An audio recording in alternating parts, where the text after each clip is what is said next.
Hello everybody, welcome back to cherry TV 7004. ఇంకా ఎవరైనా subscribe చేయని వాళ్ళు ఉన్నారా? వెంటనే సబ్స్క్రైబ్ చేసుకోండి. మరి ముందుగా మన వీడియోకి ఒక లైక్ ఇచ్చేయండి.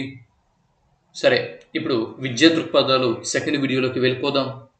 త్వరలో ఏపీ డిఎస్సి ఎగ్జామ్ ఉన్నందువల్ల ఏపీ డిఎస్సికి ప్రిపేర్ అవుతున్న వారికి ఈ వీడియో ఎంతగానో ఉపయోగపడుతుంది. అలాగే తెలంగాణ నుంచి కూడా ఫ్యూచర్లో డిఎస్సికి ప్రిపేర్ అయ్యే వారికి ఉపయోగపడుతుంది. ఆంధ్రప్రదేశ్లో ఇప్పటికే deputy education officers prelims exam పూర్తయింది. మెయిన్స్కి ఇంకా చాలామంది ప్రిపేర్ అవుతున్నారు. వారికి కూడా ఈ వీడియో ఎంతగానో ఉపయోగపడుతుంది. విద్యా దృక్పథాల మీద నేను చేస్తున్న రెండవ వీడియో ఇది. ఇంకా ఆలస్యం చేయకుండా కంటెంట్లోకి వెళ్ళిపోదాం. చూడండి, భారతదేశంలో విద్య చారిత్రక అభివృద్ధి, ఈ కాన్సెప్ట్ని తీసుకున్నాం. ఇదే కాన్సెప్ట్ మీద ఒక వీడియో పూర్తయింది. ఇది రెండవ వీడియో. మీరు చూడని వాళ్ళు ఉంటే ప్లేలిస్ట్లోకి వెళ్ళండి. ప్లేలిస్ట్లోకి వెళ్ళి ఇదే ఛానల్లో ప్లేలిస్ట్లో అన్ని విద్యా దృక్పథాలు అన్నటువంటి ప్లేలిస్ట్లో అన్నీ పెడుతున్నాను. అక్కడ వెళ్ళి చూసేసుకోండి. ఇకపోతే స్వాతంత్ర్యానికి పూర్వం ఏర్పాటు చేయబడిన కమిటీలు లేదా కమిషన్లు, అవి చూడండి. ఇక్కడ నుంచి ఒక బిట్ రావడానికి ఛాన్స్ ఉంది. ఆ బిట్ మ్యాచ్ ద ఫాలోయింగ్ రూపంలో అడుగుతాడా లేదా డైరెక్ట్ బిట్ అడుగుతాడా అన్నది మనకు తెలియదు, కానీ ఇక్కడి నుంచి అయితే కంపల్సరీగా బిట్ రావడానికి ఛాన్స్ ఉంది. ఒకసారి చూసుకోండి. మెకాలే ప్రతిపాదనల మీద బిట్ రావచ్చు. లార్డ్ మెకాలే ప్రతిపాదనలు ఇది ఏ సంవత్సరంలో వెలువడ్డాయి అని బిట్టు వస్తే 1835 అనే జవాబు గుర్తించాల్సి ఉంటుంది. లార్డ్ మెకాలే ప్రతిపాదనలు అనగా 1835 మనకు గుర్తుకు రావాల్సి ఉంటుంది. 1835. ఓకే, అంటే ఇంకా మీకు గుర్తుండాలంటే సిపాయిల తిరుగుబాటు కంటే ముందు. సిపాయిల తిరుగుబాటు 1857వ సంవత్సరంలో జరిగింది. అంతకంటే ముందు మెకాలే ప్రతిపాదనలు. ఇలా బండ గుర్తు పెట్టుకోండి. సిపాయిల తిరుగుబాటు కంటే ముందు 1835. ఇకపోతే వుడ్స్ డిస్పాచ్, ఇది కూడా 1854. ఇది కూడా సిపాయిల తిరుగుబాటుకి ముందే. మెకాలే ప్రతిపాదనలు, వుడ్స్ డిస్పాచ్, ఈ రెండు కూడా సిపాయిల తిరుగుబాటుకి ముందే వచ్చినటువంటివి. Okay, Woods dispatch 1854. ఇంకా దానికంటే ముందు మెకాలే ప్రతిపాదనలు. మొదట మెకాలే ప్రతిపాదనలు 1835 అండ్ వుడ్స్ డిస్పాచ్ 1854. ఇకపోతే భారతీయ విద్యా కమిషన్, ఇది సిపాయిల తిరుగుబాటు తర్వాత ఏర్పడినటువంటి సంవత్సరం. భారతీయ విద్యా కమిషన్ 1882-83. ఓకే, ఇకపోతే హంటర్ కమిషన్ కూడా అదే సంవత్సరం 1882. ఓకే, భారతీయ విద్యా కమిషన్, హంటర్ కమిషన్. చూడండి, సింపుల్. మళ్ళొకసారి చూడండి, ఇక్కడ మీకు చెబుతున్నాను. చాలా డిఎస్సి ఎగ్జామ్ అయినంత వరకు కూడా ఇవి మనం గుర్తుపెట్టుకోవాల్సి ఉంటుంది. మెకాలే ప్రతిపాదనలు మరియు వుడ్స్ డిస్పాచ్, ఈ రెండు కూడా సిపాయిల తిరుగుబాటు కంటే ముందువి. మెకాలే ప్రతిపాదనలు 1835. Woods dispatch 1854. భారతీయ విద్యా కమిషన్ 1882. భారతీయ విద్యా కమిషన్, హంటర్ కమిషన్ రెండు కూడా 1882. చూడండి, మెకాలే ప్రతిపాదనలు, వుడ్స్ డిస్పాచ్, భారతీయ విద్యా కమిషన్, హంటర్ కమిషన్ 4 అయినాయి. అవునా? వీటి మీద గ్రిప్ వచ్చిందా? ఒక బిట్కి మ్యాచ్ ద ఫాలోయింగ్ రూపంలో 4 అడుగుతారు కదా.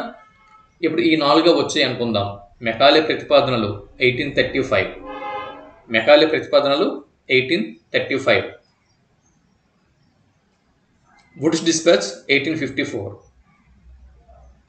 భారతీయ విద్యా commission 1882. Hunter commission 1882. 1835, 1854, 1882. Okay, clear. దాని తర్వాత భారతీయ విశ్వవిద్యాలయాల కమిషన్, అలాగే విశ్వవిద్యాలయాల చట్టం. చూడండి, ఈ రెండు చూసుకోండి. విశ్వవిద్యాలయ కమిషన్ మరియు విశ్వవిద్యాలయాల చట్టం 1902 1904 1904 భారతీయ విశ్వవిద్యాలయ కమిషన్ అండ్ విశ్వవిద్యాలయాల చట్టం. సరేనా? అంటే బెంగాల్ విభజన సమయంలో వచ్చినటువంటివి ఇవి. బెంగాల్ విభజన మనం గుర్తుపెట్టుకోవాలి. బెంగాల్ విభజన. భారతీయ విశ్వవిద్యాలయ కమిషన్ 1902, విశ్వవిద్యాలయాల చట్టం 1904 గుర్తుపెట్టుకోండి. దాని తర్వాత గోఖలే తీర్మానం, షాడ్లర్ కమిషన్. గోఖలే తీర్మానం, షాడ్లర్ కమిషన్ ఇది 1910 1917. 1910 1917. గోఖలే తీర్మానం 1910, షాడ్లర్ కమిషన్ 1917. ఇకపోతే హార్టాగ్ కమిటీ 1929. Hartog committee 1929. ఇక లాస్ట్ 3 చూద్దాం. వార్ధా విద్యా విధానం, అబాట్ వుడ్ నివేదిక, ఈ రెండు కూడా 1937. కాగా సార్జెంట్ రిపోర్ట్ 1944.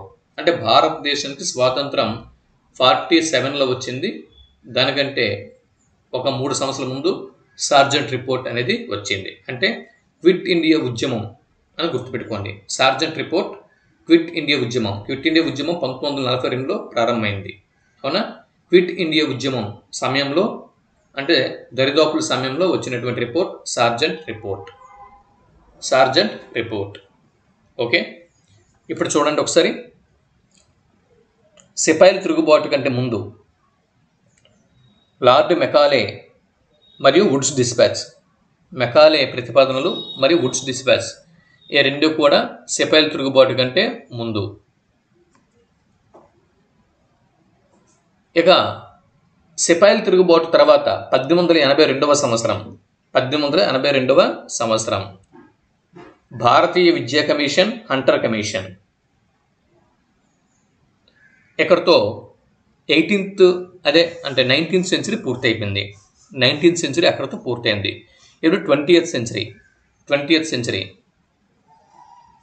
20th సెంచరీలో మొదటిది భారతీయ విశ్వవిద్యాలయ కమిషన్ 1902, విశ్వవిద్యాలయాల చట్టం 1904. ఓకే, చూసుకోండి.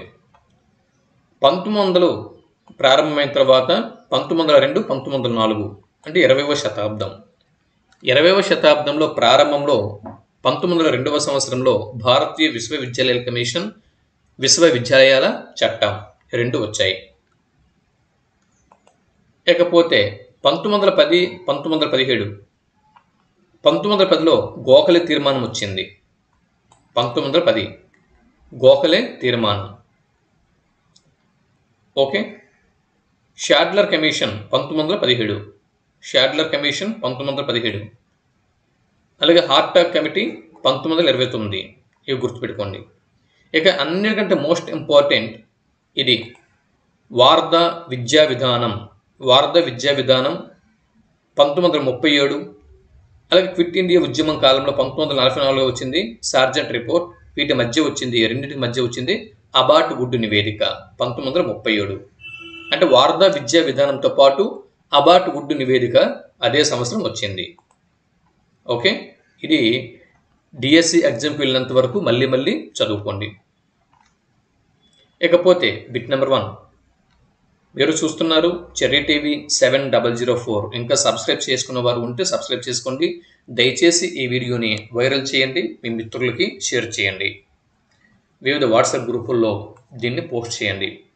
ప్రపంచ దేశాలన్నిటిలో భారతదేశంలోనే ముందుగా విద్యా వ్యవస్థ ప్రారంభమైంది అని పేర్కొన్న వారు ఎవరు అని ఈ విధమైన బిట్టు కనుక మనకి ఎగ్జామ్లో ఎదురైతే, ఇదే బిట్టు వచ్చిందనుకోండి, సరైన జవాబుగా మనం FW థామస్ అని గుర్తించాల్సి ఉంటుంది. FW Thomas. ప్రపంచ దేశాలు అన్నింటిలోనూ భారతదేశంలోనే ముందుగా విద్యా వ్యవస్థ ప్రారంభమైంది అని పేర్కొన్నవారు FW థామస్. ఒక థామస్, అట్లీస్ట్ థామస్ అని గుర్తుపెట్టుకోండి. హిందూ సంప్రదాయపరమైన విద్య ఏ నాగరికతతో ప్రారంభమైంది అని బిట్టు వస్తే ఆర్య నాగరికత అని మన జవాబు గుర్తించాల్సి ఉంటుంది. హిందూ సంప్రదాయపరమైన విద్య ఏ నాగరికతతో లేదా ఏ కాలంలో ప్రారంభమైంది అని బిట్టు వచ్చి ఆప్షన్లలో ఆర్య నాగరికత లేదా వైదిక నాగరికత అని అంటే దీన్ని మనం సరైన జవాబుగా గుర్తించాల్సి ఉంటుంది. మూడవ బిట్టు, పూర్వం హిందువుల విద్యా విధానం ఏ ఉత్సవంతో ప్రారంభించేవారు? హిందువుల విద్యా విధానం పూర్వకాలంలో హిందువుల విద్యా విధానం ఏ ఉత్సవంతో ప్రారంభం అయ్యేది? ఏ ఉత్సవంతో? జవాబు ఆప్షన్ 2 ఉపనయనం సరైనటువంటి జవాబు. ఉపనయనం అన్న ఉత్సవంతో ప్రారంభించేవారు. సమవర్తన అన్నటువంటి ఉత్సవంతో ముగించేవారు. పూర్వం హిందువులు ఉపనయనం అన్న పేరుతో విద్యను ప్రారంభించేవారు. సమవర్తనం అన్న పేరుతో విద్యను ముగించేవారు. ఇకపోతే బిట్టు రావచ్చు, పూర్వం ఏ ఉత్సవం ఏర్పాటు చేసి హిందువులు విద్యా విధానాన్ని ముగించేవారు అని బిట్టు వస్తే సమవర్తనం అని జవాబు గుర్తించాలి. ఉపనిషత్తుల ప్రకారం వేదకాలంలోని బోధనా పద్ధతులు ఏవి?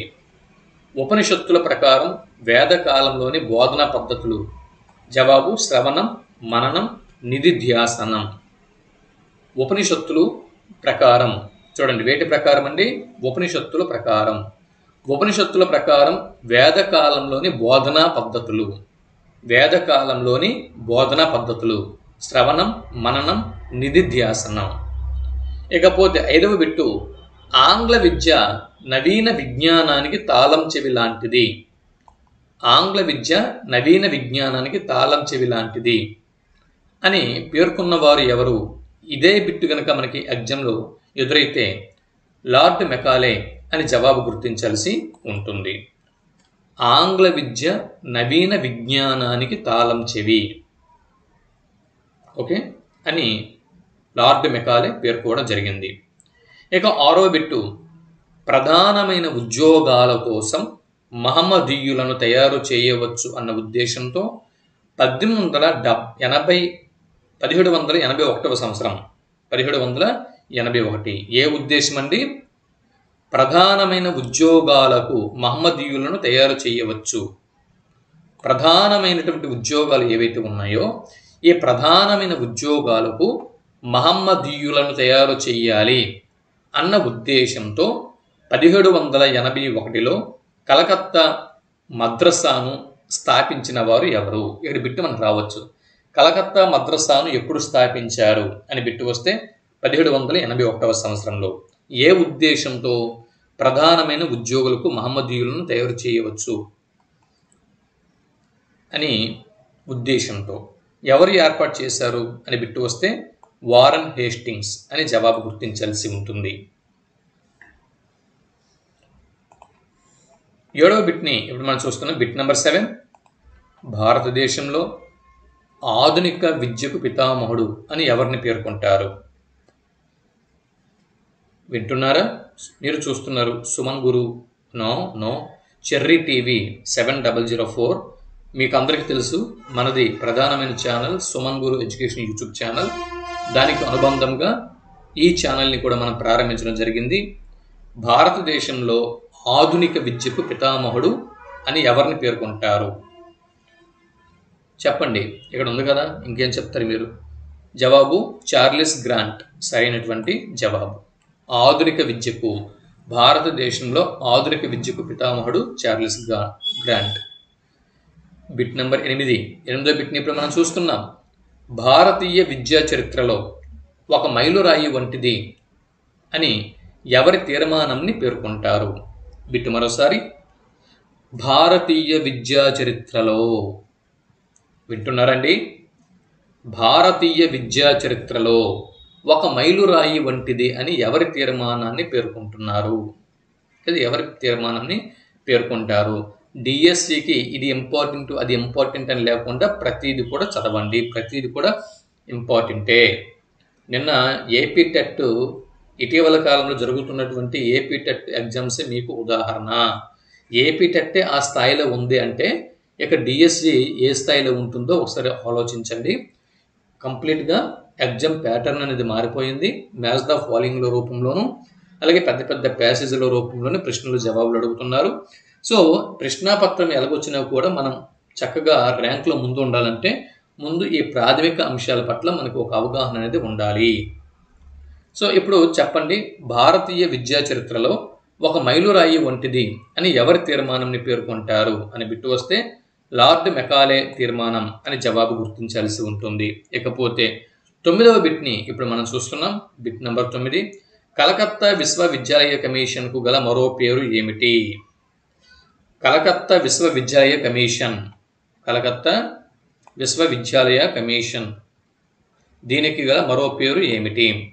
జవాబు షాడ్లర్ కమిషన్, సరైనటువంటి జవాబు. ఇకపోతే బిట్ నెంబర్ 10 ఇక్కడ మనం చూస్తున్నాం. 10వ బిట్ని ఇక్కడ మనం చూస్తున్నాం. కళాశాల నిర్వహణ బాధ్యతను విశ్వవిద్యాలయాలకు అప్పగించాలి అని సూచించిన కమిషన్ క్రింది వాటిలో ఏది? చూడండి, షాడ్లర్ కమిషన్ను ఇక్కడ చూడండి. బిట్ నెంబర్ 9, షాడ్లర్ కమిషన్ను కలకత్తా విశ్వవిద్యాలయ కమిషన్ అంటారు, గుర్తుపెట్టుకోండి. అది కలకత్తా విశ్వవిద్యాలయ కమిషన్. కానీ ఇక్కడ ఏంటంటే భారతదేశం మొత్తం మీద కళాశాలల నిర్వహణ బాధ్యతను విశ్వవిద్యాలయాలకు అప్పగించాలి అని సూచించిన కమిషన్ ఏది? ఇదే బిట్టు మీకు ఎగ్జామ్లో వస్తే హంటర్ కమిషన్ అని జవాబు గుర్తించాల్సి ఉంటుంది. 11వ బిట్ని ఇప్పుడు మనం చూస్తున్నాం. 10 బిట్లు సక్సెస్ఫుల్గా మనం పూర్తి చేసుకున్నాం. ఇప్పుడు 11వ బిట్లోకి మనం ప్రవేశిస్తున్నాం. పాఠశాలల్లో వృత్తి విద్యా కోర్సులకు ప్రాధాన్యం ఇచ్చిన కమిషన్. పాఠశాలల్లో వృత్తి విద్యా కోర్సులు. చూడండి, ఈ ప్రశ్న తక్కలేదు, చిన్న పదాలు మీరు గుర్తుపెట్టుకుంటే చాలు. పాఠశాలలో వృత్తి విద్య అనగానే మనకి హంటర్ కమిషన్ అని మనకి జవాబు గుర్తుకు రావాల్సి ఉంటుంది. 11 బిట్లు పూర్తి చేసుకున్నాం. 12వ బిట్ని చూద్దాం. ఉపాధ్యాయ శిక్షణ సంస్థలను నెలకొల్పి, అంటే ఉపాధ్యాయ శిక్షణ సంస్థల గురించి చెప్పినటువంటి కమిషన్. ఓకే, ఉపాధ్యాయ శిక్షణ సంస్థలను నెలకొల్పి సుశిక్షితులైనటువంటి ఉపాధ్యాయులచే పాఠశాలల్లో విద్యా నిర్వహణ చేపట్టాలి అని సూచించిన కమిషన్ ఏది? ఉపాధ్యాయుల శిక్షణ, సుశిక్షితులైన ఉపాధ్యాయులు, ఈ అంశంని ప్రస్తావించిన కమిషన్ హంటర్ కమిషన్. సింపుల్గా okay, Hunter commission. Hunter commission ఏం చెప్పింది చూడండి, ఇక్కడ ఇవన్నీ కూడా హంటర్ కమిషనే. 10వ బిట్టు, 11వ బిట్టు, 12వ బిట్టు, అవునా? హంటర్ కమిషన్ ఏమేమి ప్రతిపాదన చేసిందో ఈ 10వ బిట్టు, 11వ బిట్టు, 12వ బిట్టు బట్టి మనకి అర్థమవుతుంది. హంటర్ కమిషన్ యొక్క ప్రతిపాదనలు, కళాశాలల నిర్వహణ బాధ్యత ఎవరికి అప్పచెప్పమంది? విశ్వవిద్యాలయాలకు. ఇప్పుడు డిగ్రీ కాలేజీలు యూనివర్సిటీల పరిధిలోనే ఉన్నాయి కదా. మీకు బెస్ట్ ఎగ్జాంపుల్ ఇప్పుడు ఆంధ్రప్రదేశ్ రాష్ట్రంలో తీసుకుంటే, మన రాష్ట్రంలోనూ భారతదేశంలోనూ డిగ్రీ పీజీ కాలేజీలన్నీ కూడా యూనివర్సిటీ పరిధిలో ఉన్నాయి, అవునా? ఇంటర్మీడియట్ వరకే బోర్డు అనేది ఉంటుంది, స్టేట్ బోర్డు. దాని తర్వాత యూనివర్సిటీ పరిధిలోకి కళాశాలలు వచ్చేస్తున్నాయి.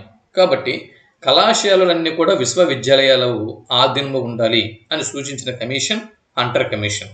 ఇదొకటి హంటర్ కమిషన్ యొక్క ప్రతిపాదన. ఇకపోతే పాఠశాలల్లో ఇక్కడ మామూలుగా ఉన్నటువంటి విద్యలు కాకుండా కాస్త ప్రొఫెషనల్ కోర్సులు, వృత్తి విద్యలు ఉండాలి అని చెప్పినటువంటి కమిషన్ హంటర్ కమిషన్. సో కళాశాలల్ని విశ్వవిద్యాలయాలకు అప్పచెప్పాలి అని ప్రతిపాదించింది. అలాగే పాఠశాలలు వృత్తి విద్య ఉండాలని చెప్పి ప్రతిపాదించింది హంటర్ కమిషన్. ఉపాధ్యాయులకు శిక్షణ ఇచ్చి సుశిక్షితులైనటువంటి ఉపాధ్యాయుల్ని పాఠశాలల్లో నియమించాలి అన్న ఈ 3 ప్రతిపాదనలు హంటర్ కమిషన్వే. ఓకే, వాటి కళాశాలలు విశ్వవిద్యాలయాలకి అప్పచెప్పడము. 2, సుశిక్షితులు అయినటువంటి ఉపాధ్యాయులను నియమించడము. 3, పాఠశాలలో వృత్తి విద్య నిర్వహించడం. ఓకే, ఈ 3 ప్రతిపాదనలు హంటర్ కమిషన్వి, గుర్తుపెట్టుకోండి. ఇకపోతే భారతీయ విశ్వవిద్యాలయాల కమిషన్ 1902 అంటే భారతీయ విశ్వవిద్యాలయాల కమిషన్ను 1902వ సంవత్సరంలో నియమించిన వారు క్రింది వారులు ఎవరు? జవాబు ఆప్షన్ 3 లార్డ్ కర్జన్ సరైనటువంటి జవాబు. లార్డ్ కర్జన్ భారతీయ విశ్వవిద్యాలయ కమిషన్ను 1902వ సంవత్సరంలో నియమించిన వారు లార్డ్ కర్జన్. 14వ బిట్టు పరిశీలన చేసినట్లయితే భారతీయ విద్యా సంస్కరణ ఉద్యమ వైతాళికుడు. చూడండి, భారతీయ విద్యని సంస్కరించడంలో, భారతీయ విద్యని సంస్కరణ చేయడంలో వైతాళికుడుగా ఎవరిని పేర్కొంటారు? జవాబు లార్డ్ కర్జన్. Lord Curzon. 15వ బిట్ని ఇప్పుడు మనం పరిశీలన చేస్తున్నాం. పాఠశాల విద్యా కాల పరిమితిని కనీసం 12 సంవత్సరాలకు పొడిగించాలి అని సిఫార్సు చేసిన కమిషన్ ఏది అని బిట్టు వస్తే రాధాకృష్ణ కమిషన్ అని జవాబు గుర్తించాల్సి ఉంటుంది. అంటే పాఠశాల యొక్క విద్యా కాల పరిమితి 12 సంవత్సరాలకు పొడిగించాలి అని రాధాకృష్ణ కమిషన్ సిఫార్సు చేసింది. ఇక్కడ పాఠశాల విద్య 12 సంవత్సరాలు అవునా? అంటే ఎల్కేజీతో మనం ప్రారంభించి 10th క్లాస్ వరకు చూసుకుంటే కనుక సో రాధాకృష్ణ కమిషన్ ప్రకారం 12 సంవత్సరాలే అవుతుంది. లేదు 1వ తరగతి నుంచి మనం ప్రారంభించి ఇంటర్మీడియట్ వరకు మనం తీసుకున్నా కూడా 12 సంవత్సరాలే అవుతుంది. కాబట్టి ఇంటర్మీడియట్ని జూనియర్ కాలేజ్ అని చెప్పి అంటున్నాం. అయితే మొత్తానికి రాధాకృష్ణ కమిషన్, ఏ కమిషన్ అండి? రాధాకృష్ణ కమిషన్ ఏమని చెప్పింది? పాఠశాల విద్య కాల పరిమితి కనీసం 12 సంవత్సరాలకు పొడిగించాలి అని చెప్పినటువంటి కమిషన్. 15 బిట్లు పూర్తి చేసుకున్నాం. 16వ బిట్ని ఇప్పుడు మనం చూస్తున్నాం. భారతదేశంలో పాశ్చాత్య విద్యను ప్రవేశపెట్టడానికి కంపెనీ వారిని ప్రోత్సహించిన తొలి భారతీయుడు ఎవరు? ఇప్పుడు పాశ్చాత్య విద్య అంటే ఇంగ్లీష్ మీడియం విద్య అవునా? భారతదేశంలో పాశ్చాత్య విద్యను ప్రవేశపెట్టాలి అని కంపెనీ వారిని ప్రోత్సహించిన తొలి భారతీయుడు ఎవరు అని ఈ విధమైన బిట్టు వస్తే రాజారాం మోహన్ రాయ్ అని జవాబు గుర్తించాల్సి ఉంటుంది. 17వ బిట్ని ఇప్పుడు మనం చూస్తున్నాం. వుడ్ తాకీదు లేదా వుడ్స్ డిస్పాచ్ కు సంబంధించి సరైన అంశంని గుర్తించండి. వుడ్స్ తాకీదు లేదా వుడ్స్ డిస్పాచ్ కు సంబంధించి సరైన అంశం. పైన ఉన్నటువంటి 3 అంశాలు కూడా సరైనవే, 3 స్టేట్మెంట్లు కూడా సరైనవే. ఎందుకు ఆ స్టేట్మెంట్లు ఏవి అంటే భారతీయ విద్యా చరిత్రలో నూతన శకానికి నాంది పలికినటువంటి తాకీదు ఇది. భారతీయ విద్యా చరిత్రలో, భారతీయ విద్యా చరిత్రలో, భారతీయ విద్యా చరిత్రలో నూతన శకానికి నాంది. భారతీయ విద్యా చరిత్రలో నూతన శకానికి నాంది పలికిన తాకీదు ఇది. బిట్టు మీకు రావచ్చు. భారతీయ విద్యా చరిత్రలో నూతన శకానికి నాంది పలికిన అంశంగా క్రింది వాటిలో దేన్ని పేర్కొంటారు అని బిట్టు వస్తే వుడ్స్ డిస్పాచ్ అని జవాబు గుర్తించాలి. దీన్నే వుడ్ తాకీదు అని కూడా అంటారు. నేటి మన విద్యా విధానానికి పునాది వంటిది, నేటి మన విద్యా విధానానికి పునాది వంటిది వుడ్స్ డిస్పాచ్. కంపెనీ డైరెక్టర్ల బోర్డు అధ్యక్షుడు అయినటువంటి చార్లెస్ వుడ్ చేత భారతదేశంలో 1854లో ప్రవేశపెట్టబడింది వుడ్స్ డిస్పాచ్. కాబట్టి పైవన్నీ స్టేట్మెంట్లు సరైనవి కాబట్టి ఆప్షన్ 4 ఇక్కడ జవాబు గుర్తిస్తాం. ఎక్కడైతే 4వ ఆప్షన్ని జవాబుగా గుర్తించాం. కానీ మీరు గుర్తుపెట్టుకోవాల్సి ఉంటుంది, వుడ్స్ తాకీదు అనగానే లేదా వుడ్స్ డిస్పాచ్ అనగానే ఈ 3 స్టేట్మెంట్లు కూడా, ఈ 3 ప్రతిపాదనలు కూడా గుర్తుపెట్టుకోవాల్సి ఉంటుంది. భారతీయ విద్యా చరిత్రలో నూతన శకానికి నాంది పలికినటువంటి అంశము వుడ్స్ తాకీదు లేదా వుడ్స్ డిస్పాచ్. నేటి మన విద్యా విధానానికి పునాది. ఇది 1854లో కంపెనీ డైరెక్టర్ల బోర్డు అధ్యక్షుడైన చార్లెస్ వుడ్ చేత ప్రవేశపెట్టబడింది. ఈ 3 స్టేట్మెంట్లు వుడ్స్ తాకీదు అనగానే మనకి గుర్తుండాల్సి ఉంటుంది. అవసరమైతే డిఎస్సి ఎగ్జామ్ వరకు ఎన్నిసార్లని మీరు వినండి. రోజుకి ఒకసారైనా కూడా మీరు అంటే జనరల్గా చాలామంది ఎందుకు డిఎస్సి ఎగ్జామ్లో వెనకబడుతూ ఉంటారు అంటే చాలామంది ఎందుకు వెనకబడుతూ ఉంటారంటే ఈరోజు ఈ వీడియో మీరు చూస్తున్నారు కదా, ఈ వీడియో మీరు చూసిన తర్వాత మళ్ళీ డిఎస్సి ఎగ్జామ్కి వెళ్ళినంత వరకు మరి ఈ వీడియో మీరు చూడరు. అది అలా కాదండి, ప్రతి 10 డేస్కి ఒకసారి మన ఛానల్లోకి వచ్చి అంటే ఎవరైతే మన ఛానల్ని రెగ్యులర్గా ఫాలో అవుతూ ఉంటారో అటువంటి వారు ప్రతి 10 డేస్కి ఒకసారి 10 డేస్కో లేదా 1 వీక్కో లేదా మీకు ఎప్పుడు తీరుకుంటప్పుడు ఒకసారి పాత వీడియోలు కూడా రీకాల్ చేస్తూ ఉండాల్సి ఉంటుంది. ఈ పాత వీడియోలన్నీ కూడా మీకు ఇక్కడ ప్లేలిస్ట్లో ఉంచుతున్నాను. ప్లేలిస్ట్లోకి వెళ్ళండి, విద్యా దృక్పథాలను చూడండి. ప్లేలిస్ట్లోనే విద్యా దృక్పథాలు అన్న ఫోల్డర్ మీద క్లిక్ చేస్తే మొత్తం విద్యా దృక్పథాల మీద నేను ఎన్ని వీడియోలు చేస్తున్నానో అన్ని వీడియోలు కూడా మీకు అందులో దొరుకుతాయి. సో ఈ విధంగా మీకు ఏ కంటెంట్ కావాలంటే ఆ కంటెంట్ ప్లేలిస్ట్లో పెడుతున్నాను. ఆ ప్లేలిస్ట్లోకి వెళ్ళి మీరు దాన్ని ఓపెన్ చేసి చూసుకోవడమే. ఇలా ఒక 3 డేస్కి 4 డేస్కి 5 డేస్కి 1 వీక్కి లేదా 10 డేస్కి ఇలాగా ఈ పాత వీడియోలు కూడా మళ్ళీ మీరు ఒకసారి తీసి చూస్తూ ఉంటే ఆటోమేటిక్గా ఎగ్జామ్కి వెళ్ళినంత వరకు ఒక 4 సార్లు 5 సార్లు మీరు పాత వీడియోను కనుక మళ్ళీ మీరు చూసినట్లయితే కొత్తవి చూస్తూ ఉండాలి, పాతవి చూస్తూ ఉండాలి. ఈ రెండింటిని మనము కాస్త సమన్వయం చేసుకుంటూ మనం ముందుకు వెళ్ళినప్పుడే డిఎస్సి ఎగ్జామ్లో మనం విజేతలుగా నిలుస్తాం. ఓకే, కాబట్టి ఇప్పుడు ఈ వీడియో చూస్తున్న వారు మళ్ళీ 1 వీక్ తర్వాత మళ్ళీ చూడండి. ఇంకా మీరు నోట్స్లో రాసుకుంటాం అన్న కాన్సెప్ట్ మర్చిపోండి. దయచేసి నోట్స్లో రాసుకుంటాం అన్న కాన్సెప్ట్ మర్చిపోండి. నోట్స్లో ఏం రాసుకోవాలి? ఈ మొత్తము ఈ వీడియో అయిపోయిన తర్వాత వీడియో జాగ్రత్తగా వినండి. వీడియో జాగ్రత్తగా విన్న తర్వాత పూర్తిగా విన్న తర్వాత వీడియోని ఒక 2 టైమ్స్ ప్లే చేయండి. 2 టైమ్స్ విన్న తర్వాత కూడా మీకు ఏవైతే డౌట్ఫుల్గా ఉన్నాయో అటువంటి పాయింట్స్ మీరు రాసుకోవాలి. రాసుకొని ఒక గోడ మీద మీ స్టడీ రూమ్లో గోడ మీద పేస్ట్ చేసుకుని దాన్ని డిఎస్సి ఎగ్జామ్కి వెళ్ళినంత వరకు కూడా వాటిని మీరు ఒకసారి ప్రాక్టీస్ చేయాల్సి ఉంటుంది. అలా ప్రాక్టీస్ చేస్తూ మళ్ళీ అప్పుడప్పుడు ఈ వీడియోని మీరు చూస్తూ ఉండాలి. ఓకే, ఎందు గురించి అంటే మీకు తెలుసు, మీరందరూ కూడా ఎడ్యుకేషన్ సైకాలజీ చదివి ఉన్నారు కాబట్టి ఈ రోజు చదివింది ఈ రోజు గుర్తుంటుంది, రేపటికి 2 బిట్లు మర్చిపోతాం, ఎల్లుండికి మరొక బిట్టు మర్చిపోతాం, వారం రోజుల తర్వాత కొన్ని మర్చిపోతాం, 10 డేస్ అయిన తర్వాత పూర్తిగా మర్చిపోతాం. అది కాబట్టి అప్పుడప్పుడు మళ్ళీ పాత వీడియోలు కూడా చూసి వాటిని రీకాల్ చేస్తూ ఉండాలి. ఇకపోతే క్రింద వాటిలో సత్య ప్రవచనాన్ని గుర్తించండి. 18వ బిట్ని ఇప్పుడు మనం చూస్తున్నాం. అంటే కరెక్ట్ స్టేట్మెంట్ని గుర్తించమంటున్నాం. భారత రాజ్యాంగంలోని ఆర్టికల్ 17 అలాగే ఆర్టికల్ 45 ఈ రెండు ఏం చెబుతున్నాయి అన్నది ఇప్పుడు మనం చూద్దాం. ఆర్టికల్ 17 పాఠశాలల్లో అస్పృశ్యతను పాటించరాదు. పాఠశాలల్లో అంటరానితనము, అస్పృశ్యత వంటి వాటిని పాటించరాదు అని చెబుతున్న ఆర్టికల్ 17. మరి 45వ ఆర్టికల్ ఏం చెబుతుంది? సార్వజనీన ప్రాథమిక విద్యను గురించి చెబుతున్నది. ఇది పాఠశాలలో అస్పృశ్యత పాటించరాదు అని 17th ఆర్టికల్ చెబుతూ ఉంటే 45th ఆర్టికల్ సార్వజనీన ప్రాథమిక విద్యను గురించి చెబుతున్నది.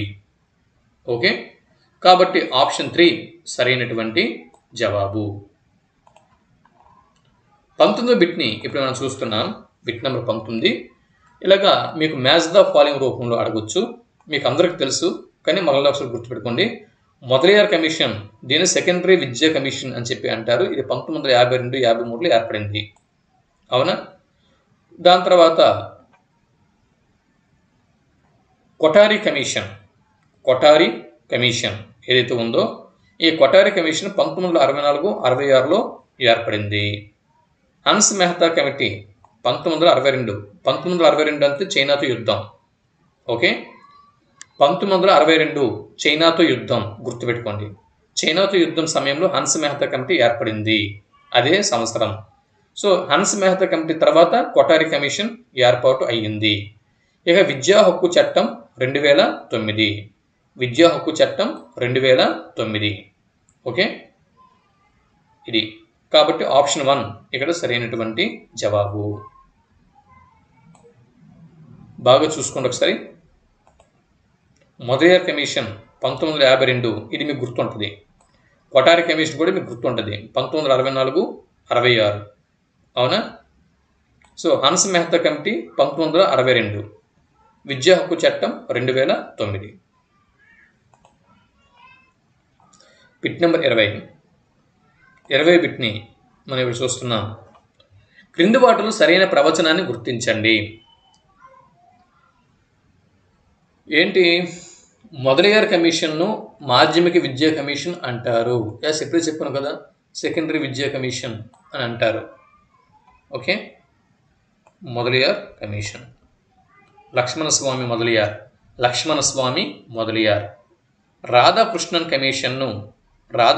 కమిషన్ ఏదైతే ఉందో దీన్ని విశ్వవిద్యాలయాల కమిషన్ అని చెప్పి అంటారు. ఎస్. ఇకపోతే 1962 నాటి జాతీయ విద్యా కమిషన్కు అధ్యక్షుడు 1962 నాటి జాతీయ విద్యా కమిషన్ దానికి అధ్యక్షుడు ప్రొఫెసర్ ఎస్పాల్ అనేది తప్పు. ఇది ఒకటి ఇచ్చాను. డిఎస్ కొఠారి సరైనటువంటి జవాబు. డిఎస్ కొఠారి ఇక్కడ సరైనటువంటి జవాబు. Option C wrong statement. 1958 జాతీయ మహిళా విద్యా కమిటీ అధ్యక్షురాలు దుర్గాబాయ్ దేశ్ముఖ్. కాబట్టి ఇక్కడ ఆప్షన్ 2 సరైనటువంటి జవాబు. ఎందుకైనా మంచిది ఒకసారి ఈ బిట్టు కరెక్ట్గా చూసి క్లియర్గా దీని మీద ఒక అవగాహన వచ్చిన తర్వాత ముందుకు వెళ్ళండి.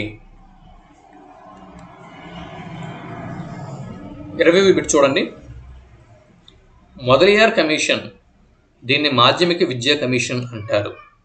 మొదలయ్యార్ కమిషన్ని మాధ్యమిక విద్యా కమిషన్, సెకండరీ విద్యా కమిషన్ అని చెప్పి అంటారు. రాధాకృష్ణన్ కమిషన్ను విశ్వవిద్యాలయాల కమిషన్ అని చెప్పి అంటారు. 1962 నాటి జాతీయ విద్యా కమిషన్కు అధ్యక్షుడు ప్రొఫెసర్ ఎస్పాల్ అనేది తప్పు. డిఎస్ కొఠారి. 1958 జాతీయ మహిళా విద్యా కమిటీ అధ్యక్షులు దుర్గాబాయ్ దేశ్ముఖ్. ఇవి మళ్ళీ చూసుకోండి. 21వ బిట్ని ఇప్పుడు మనం చూస్తున్నాం. ఇక్కడ 21వ బిట్టు మొదటి పేజీలో ఒక ఆప్షను, తర్వాత పేజీలో 4 ఆప్షన్లు ఉన్నాయి.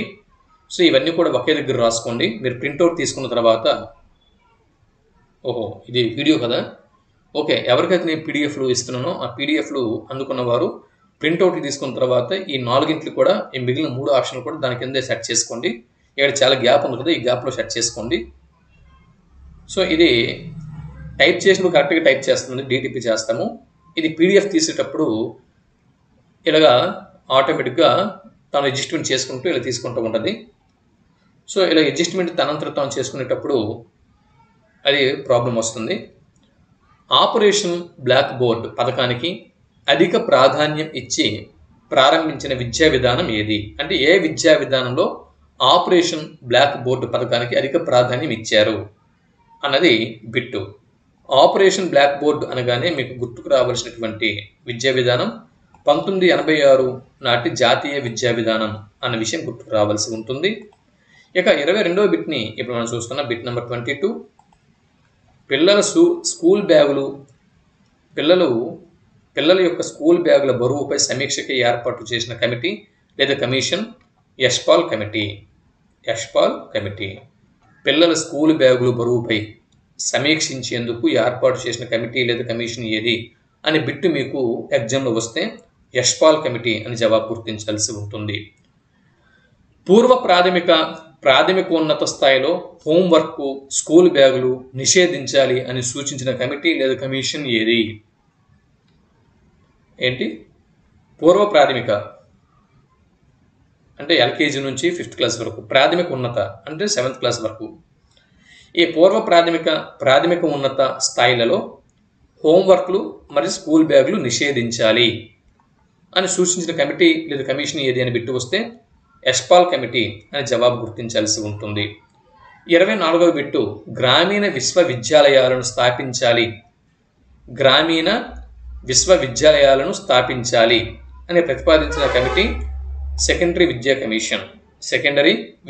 కమిషన్. లక్ష్మణస్వామి మొదలయ్యార్ గారి సెకండరీ విద్యా కమిషన్ గ్రామీణ విశ్వవిద్యాలయాలు స్థాపించాలి అని ప్రతిపాదన చేసింది. ఇకపోతే ఇంతకు ముందు బిట్టు వచ్చింది, మళ్ళీ ఆటోమేటిక్గా బిట్టు మళ్ళీ ఇవ్వడం జరిగింది, ఆటోమేటిక్గా మళ్ళీ పునరావృతం అయింది. ఓకే, శ్రవణం, మననం, నిధిధ్యాసనం ఏ కాలానికి చెందిన అభ్యాసన ప్రక్రియ అని బిట్టు వస్తే వేదకాలపు విద్యా విధానం అని జవాబు గుర్తించాల్సి ఉంటుంది. ఉపనిషత్తులు ఈ విధంగా పేర్కొన్నాయి. ఏంటని? శ్రవణం, మననం, నిధిధ్యాసనం అనేది అభ్యాసన ప్రక్రియ అని చెప్పి ఇక్కడ ఉపనిషత్తులు పేర్కోవడం జరిగింది. ఇవ్వండి 25 బిట్స్ మీకు నేను అందించడం జరిగింది. ఈ 25 బిట్స్ ఇక మీకు అందించే కదా, ఇది పీడిఎఫ్లు ఎవరైతే అందుకుంటున్నారో ఈ పీడిఎఫ్లు అందుకున్న వారికి ఇక్కడ గ్యాప్ వచ్చేస్తుంది కదా, ఇక్కడ చాలా గ్యాప్ వస్తుంది కదా. ఇక్కడ మీరు పీడిఎఫ్లో ప్రింట్అవుట్ తీసుకున్న వారు ఏం చేస్తారంటే ఇక్కడికి ఇది స్కేల్ తోటి ఒక లైన్ గీసుకోండి. స్కేల్తో ఒక లైన్ గీసుకొని ఏదైనా ప్రిపేర్ అవుతున్నప్పుడు ఏదైనా నోట్ చేసుకోవడానికి ఈ గ్యాప్ మీకు యూజ్ అవుతుంది. ఇది ప్రింట్అవుట్ తీసుకునేటప్పుడు ఈ గ్యాప్ ఉంది కదా, ఇదంతా కూడా బ్లాంక్ పేజీ ఉంది కదా, ఈ బ్లాంక్ పేజీలో ఇంకేమైనా అదనపు సమాచారం నోట్ చేసుకోవాలి అనుకుంటే ఇక్కడ మీరు ఈ అదనపు సమాచారాన్ని ఈ బ్లాంక్ పేజీలో మీరు ఇక్కడ మీరు నోట్ చేసుకోవడానికి అవకాశం ఉంటుంది. ఓకే, ఇక మీదటి ఈ విధంగా బ్లాంక్ లేకుండా నేను చూసుకుంటానండి. ఈసరికి బ్లాంక్ అనేది వచ్చింది. ఈ విధంగా బ్లాంక్ వచ్చినప్పుడు అలా ఏమైనా ఎక్స్ట్రా ఇన్ఫర్మేషన్ ఉంటే ఇక్కడ మీరు నోట్ చేసుకుంటూ ఉండండి. సరేనా? ఇది చాలా ముఖ్యమైనటువంటి బిట్లు. వెతికి మరీ మీకు నేను తీసుకొచ్చి ఇస్తున్నాను. వీటిని ప్రిపేర్ అవుతూ ఉండండి. మరిన్ని బిట్స్తో మరో వీడియోలో మళ్ళీ కలుద్దాం. బిట్స్ బాగున్నాయి అనిపిస్తే ఒక లైక్ ఇవ్వండి, మీ మిత్రులకి షేర్ చేయండి, మన ఛానల్కి సపోర్ట్గా నిలవండి. మళ్ళీ కలుద్దాం. అంతవరకు సెలవు. నమస్తే.